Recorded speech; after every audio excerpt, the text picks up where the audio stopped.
गरीबों की खुशी में शिरकत कर ईद को मनाएं और ईद की नमाज शरीयत के अनुसार ईदगाह पर ही पढ़ें। ईद उल फितर के पावन अवसर पर शहर ईदगाह कमेटी के सदर हाजी मुख्तार सैफी ने मुस्लिम समाज को एक खास संदेश दिया है। उन्होंने अपील करते हुए कहा कि ईद की खुशियां केवल अपने तक सीमित ना रखें बल्कि अपने आसपास के गरीब और जरूरतमंद लोगों के साथ भी बांटें।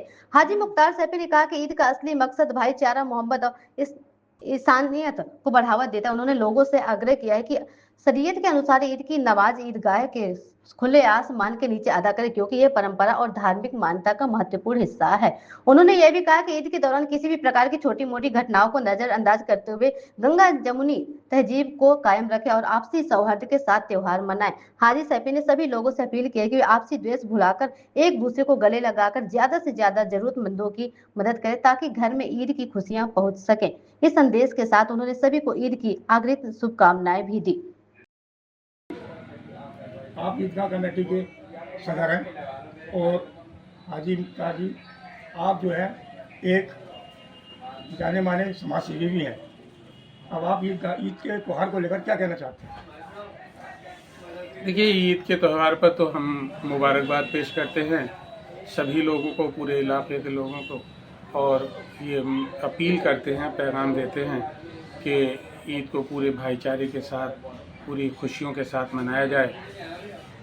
किसी भी तरह की अगर कोई दिक्कत आती है, कोई ऐसा नागवार वाक़या पेश आता है, तो हम सब लोग उसमें संयम से काम लें, तहम्मुल से काम लें, बर्दाश्त करेंगे और किसी भी हालत में टकराव का माहौल पैदा न होने दें। साथ ही ये भी आपको जानकारी देनी है कि ईद की खुशियों के साथ बहुत बड़ी तैयारी चल रही है। सभी लोग ख़रीदारियाँ कर रहे हैं ईद की तैयारी के लिए। गलियाँ और सड़कें सजाई गई हैं। ईदगाह पर भी सफाई की गई है पूरी तरह, ताकि नमाजियों को आसानी रहे और किसी तरह की तकलीफ़ ना हो, कोई दुश्वारी ना हो। और ईदगाह की नमाज का टाइम हमने 8:30 पर सुबह में रखा है और उसकी पूरी तैयारी है। कारी हस्मत अली साहब हमारे शहर इमाम हैं जो उस पर नमाज़ पढ़ाएंगे। और हमारी पूरे ठाकुरद्वारा के लोगों से अपील है कि ईदगाह की नमाज, ईद की नमाज ईदगाह पर ही पढ़ें। ये जो आम रिवाज बनता जा रहा है कि छोटी छोटी मस्जिदों में, गलियों और मोहल्लों की मस्जिदों में लोग नमाज पढ़ लेते हैं, ये इस्लामी तालीमात के ख़िलाफ़ है। एक बार ये चाहा गया है हमारे मज़हब के हिसाब से कि एक बड़ा इज्तिमा हो और उसमें सब लोग एक साथ इकट्ठा हों, लेकिन मस्जिदों में नमाज़ पढ़ लेने से ये मकसद पूरा नहीं हो पाता है। मेरी अपील है कि ज़्यादातर लोग यही कोशिश करें कि ईदगाह पर ही नमाज़ पढ़ें। ईदगाह में और मस्जिद में एक फ़र्क भी है। मस्जिद छत वाली जगह होती है और ईदगाह में छत नहीं होती है। अल्लाह पाक को एक ऐसी इबादत भी पसंद है जो बिना छत के की जाए, खुले आसमान के नीचे की जाए। अमूमन ये सोच बनी हुई होती है कि जो भी रमज़ान के महीने में जुम्मा आता है वो आखिरी जुम्मे को अलविदा जुम्मा कहते हैं, लेकिन इस बार चूँकि चांद 29 का भी दिख जाता है तो एक कन्फ्यूज़न बना रहा। तो जो अलविदा जुम्मा जज्बाती तौर पर था वो तो पिछला मना लिया गया है, लेकिन हकीकत में अलविदा जुम्मा अगर चांद नहीं दिखता है तो ये 20 तारीख को, 20 मार्च को ही होगा। मौके पर हम ये भी अपील करना चाहते हैं कि हमारा मज़हब इस्लाम हमको गरीबों की मदद के लिए रग़बत दिलाता है और हमें हुक्म भी देता है कि जो गरीब लोग हैं उनकी मदद की जाए। रमज़ान का महीना एक ख़ास तौर से गरीबों की मदद के लिए है। इसमें उनकी खुशियों में शामिल होने के लिए हम जो भी उनकी मदद कर सकते हैं, उनके गरीबों के खाने का इंतज़ाम करें, उनके अच्छे कपड़ों का इंतज़ाम करें, बच्चे अगर उनके पढ़ने जाते हैं तो उनकी तालीम का इंतज़ाम करें।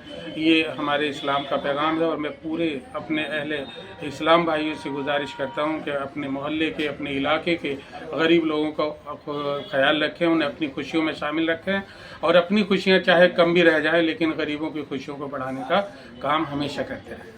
और हाँ, इस मौके पर मैं ये भी अपील करूँगा कि हर हालत में त्यौहार को जब भी मनाया जाता है तो खुशियों के साथ मनाएं, पूरी जिम्मेदारी के साथ मनाएं, पूरे भाईचारे के साथ मनाएं, क्योंकि हमारे इलाके ठाकुरद्वारा का भाईचारा बेमिसाल है।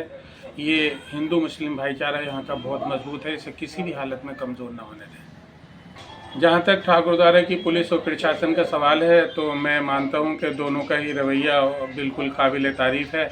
बहुत ज़िम्मेदारी से ये लोग अपना काम निपटा रहे हैं। बाज़ार की व्यवस्था भी, चूँकि रमज़ान के आखिरी हफ्ते में बाज़ार में भीड़ भाड़ बढ़ जाती है। पुलिस ने बहुत अच्छी व्यवस्था की हुई है। वाहनों को भी जो गैर ज़रूरी वाहन है उन्हें रोक दिया गया है ताकि लोगों को सहूलत रहे और ध्यान लिए हुए हैं। मुझे लगता है पूरा सहयोग प्रशासन का भी मिल रहा है और पूरी ठाकुरद्वारा की आवाम, खासतौर से जो यहाँ के सामाजिक जिम्मेदार लोग हैं, वो पुलिस और प्रशासन को पूरा सहयोग दे रहे हैं।